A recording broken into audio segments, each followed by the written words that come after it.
Redditors who work at remote places like forest officers, oil rig workers, etc. What creepy things have you noticed while at work?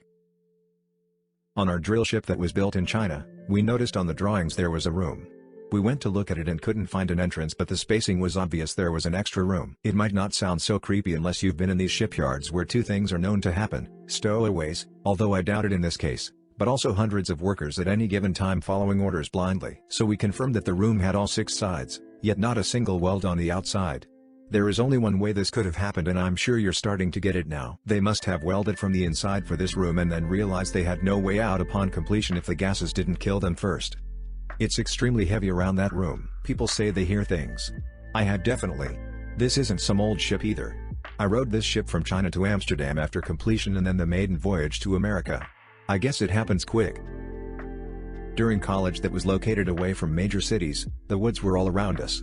That being said, there was a highly rated trail, the Loyal Sock Trail, which was about an hour drive from the university. I invited a friend to come with me as he had never been on an extended backpacking trip.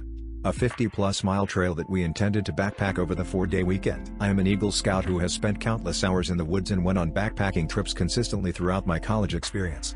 As many have said before me, you get used to the minor spooky things happening. Coyote howls, raccoons in the middle of the night, even the occasional unknown noise. The scariest thing to find in the woods, however, are people. We were about 20 miles into the trail and, being Pennsylvania where the underbrush and trees line the trails pretty densely, I always walk about 100 meters off of the trail to reduce the chances of me disturbing people or people disturbing me, especially in the early morning when I choose to sleep in. Following that same strategy, my friend and I go out of our way to be in this amazing spot a good ways off of the trail where it would even be difficult to see our flashlights from the trail. This spot was on a peninsula where a creek met a river, meaning there was only one way into our camp and only one way out. We start a fire, cook our food, and drink some, but not enough to get either of us drunk. We put the fire out about midnight and head into our individual tents. All is quiet. It is the fall semester, so leaves are on the ground, the moon is brightly shining through the bare trees, and the air is cool. The only noise is the occasional time when I would hear my friend turn over in his sleep. Then, I hear the voices. The voices sounded very close for being on the trail 100+ meters away. I check my watch, 3 a.m. Who hikes at 3 a.m.?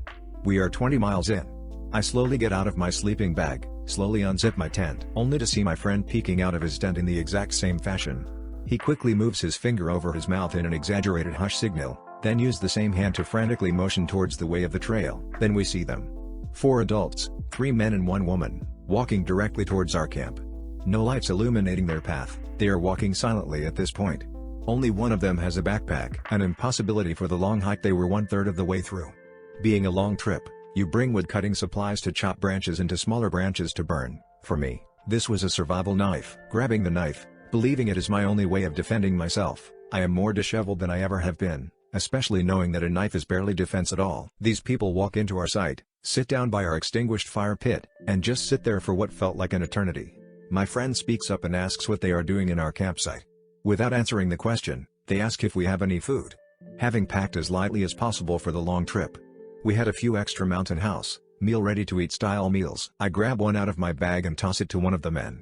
In rapid succession, I ask why they aren't using a light, if they need help finding the trail, and why they are hiking so late. They respond with the following: "We don't use lights, we know where the trail is, it is better to hike late at night." Unnerved at this point, my friend asks them to leave. They respond by asking if we want to light the fire and hang out for a bit. No, we do not. They grab their bag, get up, and leave without speaking another word. We watch them leave and take shifts making sure that they didn't come back. Needless to say, we both got very little sleep that night. When the sun rose the next morning, we finally got real sleep. By the afternoon, when we woke up, it all felt like a weird dream of sorts. The only evidence was a fuzzy cap that they must have dropped that I have to this day. I have never had something as weird/spooky as that happen in the woods and hope to never have it happen again. In the 8 years since that trip, I haven't been back to the Loyal Sock Trail. I'm a little late to this thread, but I hope this doesn't get buried because this story still haunts me. I worked as the county historic preservationist in southern Appalachia, working on the buildings and properties the county owned. One of the benefits included with my job was living on site at one of the historic properties. The historic house was an imposing brick mansion built in the 1810s, and I lived in a small caretaker's house about 20 feet away. This was in the backwoods, so to deter trespassing and vandalism the county had built an 8-foot-tall fence around the entire 5-acre parcel and put barbed wire on top of the fence. I mention this all just to show it was basically impossible for anyone, or anything, to jump or climb over the fencing and onto the property. One night after working late at another property, I pulled up to my entrance gate, let myself in, locked it behind me and then drove the 100 yards down the gravel road to my house. There were no lights on the property, so I could only see by my headlights. As I turned my car around the corner of one of the outbuildings and parked it, my lights shone on a thing that I still have a hard time describing effectively. It was the size of a deer, but with long spindly legs and long shaggy hair, almost like a taller maned wolf, if you've ever seen pictures of one of those. That alone shook me, as there was no way something of that size should have been able to get through, or over my fencing. What follows is absolutely true. I got out of my car to get a better look at what the hell the thing was, and as I opened the door and got out, the thing took off running away, not on 4 legs, but on 2. I literally watched this thing raise its back up, stand at full height on its back legs and sprint away. I absolutely freaked out at that point, grabbed my mag light and my shotgun from inside and tried to find the thing again. There was no trace. No tracks or anything. I have no idea how it got in or out of my property. I didn't sleep at all that night, just sat on my couch with my shotgun watching my front door, hoping that whatever I saw didn't come back and burst in. I cannot explain what the hell I saw that night, but it still raises the hair on my neck every time I think about it. I work for a power company restoring power after a storm. Was working when a lady came up complaining that her power went out. We explained to her that's why we were there and she should have power back soon. She said, "Oh good, my son went down in the basement and now I can find him." I went with her with a flashlight down the road to a rundown house that was partially caved in. She walked inside and I went to follow. As soon as I walked into the door, she disappeared from my sight and I called for her multiple times. No one responded, so I ran back to her work truck to call for help. A man that was living on her street called to me asking what's wrong and I told him the situation. He looked at me with a cold stare and said a mom and her son died in that house 4 years ago. I'm still shook to this day. Used to be a supervisor for a janitorial company, and a couple times a week I had to go to a middle school and clean their hallway floors and gymnasium with a Zamboni-type vehicle that mopped and scrubbed the floor. When I was there I had the whole school to myself. Used to get finished quickly and go to the library and read while eating my dinner. Well, one morning after being there, I get a call from school security and they want me to come in. When I get there I see a police car too. Uh-oh, I think. They ask me a few questions like, did you notice anything out of the ordinary or strange while you were here last night? No, I hadn't, usually have headphones in. Security then shows me camera footage of someone breaking into one of the classrooms while I was riding the Zamboni not far away. I was there for another 2 hours. Nothing was stolen, but the worst part was they didn't have footage of the person leaving. They didn't go out the way they came in, and police had to sweep the entire school. Never did find out what happened with that one. My oldest brother used to work the overnight sprinklers on a golf course. He took me out one time just for fun, and as we were driving uphill on a fairway, a figure of a lady appeared in the headlights at the top of the hill. My brother steered a little to the left of her and kept driving right on by. I stared right into her eyes as we drove by and she stared back. Her eyes glowed like a cat in the night. As soon as we were out of voice range I asked my brother, "What the hell was that?" He calmly responded, "Yeah, she lives on the golf course and likes to terrorize the workers from time to time. I usually see her out here once a week." "Alright. Cool. Yeah, she lives on the golf course and likes to terrorize the workers from time to time. I usually see her out here once a week." Not sure what worries me the most, the fact that we're talking about a mysterious lady with glowing eyes in the middle of the golf course, or the fact that your brother talked about it very casually, considering everything. I'm not sure this counts, but I'm a teacher at an urban public school and was at work late grading and getting ready for the next day. Time had kind of flown by and before I knew it, it was 7 p.m. I start packing up to leave in a building that is, in theory, locked and empty besides me, when our Alice alarm goes off, indicating an armed intruder in the building. I am firstly alone, secondly young, thirdly freaked as duck because I am absolutely not ready to fight a gunman over my lesson plans. I book it out of the school and dive into my car, hearing the alarm blaring the entire time. I peel out the parking lot, and can see in my rear view the alarm lights still flashing and debate never going back, cause fuck that Lamau. Turns out they were doing routine maintenance and didn't send out an email to the teachers. I used to own a horse boarding and training farm with about 45 acres surrounded by woods. I used to spend the night there quite a bit, because I had to start chores early in the morning, so if I stayed too late it wasn't worth it to drive home. One night at about midnight my dog started to bristle up and growl at the door of the office I slept in, and then my iPod, which I kept on a speaker in the middle of the barn, started blasting out Johnny Cash's Ring of Fire at full volume, which I definitely hadn't left it on. Let me tell you, that song is fucking freaky as shit in the middle of the night. Like shit your pants freaky. My dog was full on growling and barking at the door, so I cracked it and let him run out, figuring that if someone were in or around the barn he'd get them. Anyone there would have been trespassing at that time of night. After a few minutes I went out of the office into the barn aisle, with a bat, to turn off the creepy ass music.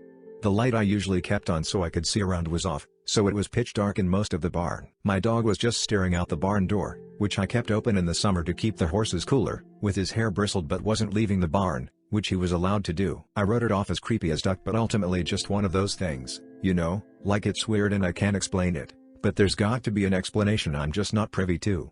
But the real scary part is that my property shared a private gate in back with the property closest to mine, which had a gate at the back. Most of my property was fenced because of the horses, and the property next to mine was like dozens of acres fenced with a chain link fence, which if you know anything about rural fencing is not done. Anyways, we found out later that the owner of the adjoining property was Todd Colehip, the South Carolina serial killer. He had a woman chained up like a dog on his property who he and his friends would rope and walk around the property on a leash. He also had some bodies of people he killed buried on his property. He was doing all that stuff while I lived next to him.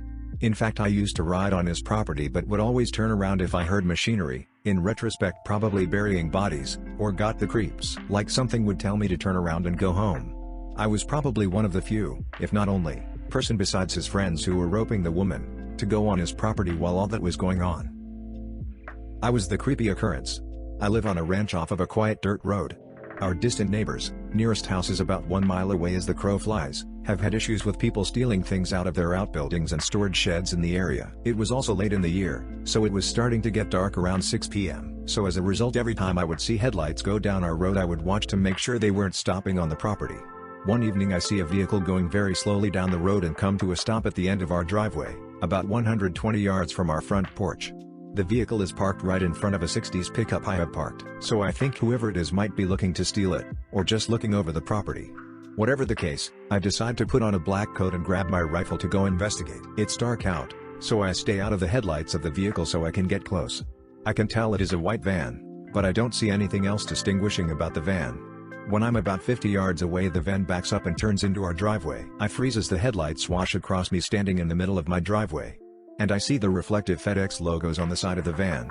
Needless to say, the FedEx driver probably shit his pants as he suddenly sees a dark figure standing in the middle of a field, in the dark, holding a rifle. Surprisingly, after I try to give a friendly wave and smile, he continues up the driveway to the house, and I get to explain the situation and we both have a laugh. So that's how I got to be the creepy guy in some FedEx delivery driver's story.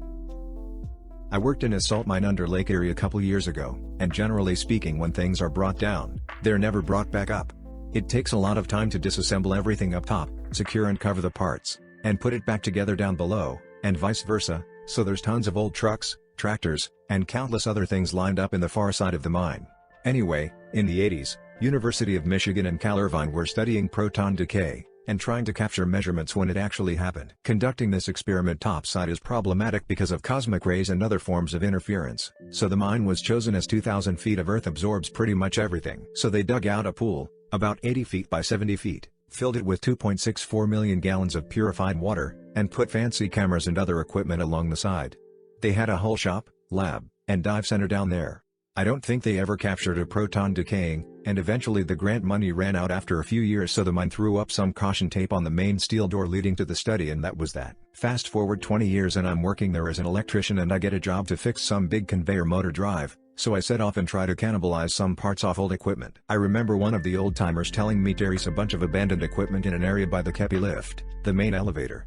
I get over there and find a big steel door falling off its hinges with some very old caution tape laying on the ground. The whole study had to be accessed through this one door, which was dug into the wall, so after a while, the earth slowly crushes, bends, and pushes the ground up. After several tries, I yank the door open and step inside only to shit myself and fall back when I see a full scuba outfit, wetsuit, mask, belt, gloves, hanging 3 feet inside. So I collect myself, find that I didn't actually shit myself, how, I'll never know, and go inside. Past the goddamned scuba dude. Everything inside was left exactly how it was left 20 years ago. Coffee cups left out, day planners, job schedules, along with tons of scuba gear, oxygen fill tanks, and computers. I make it about 10-ish feet to the edge of the pool, and it's hard to see if the water's still in it because there's no wind to move it, but eventually I see it's still there. 60 plus feet of pure water in an absolutely dark pool. The sight of a huge black pool in a huge black hole in the ground, lit only by the small amount of light my cap lamp put out. So that's my story. It's not particularly scary, but all that stuff sitting down there nearly perfectly preserved in such an unexpected place was always just creepy to me. Which story was your favorite? Let me know in the comments. Leave a like and subscribe.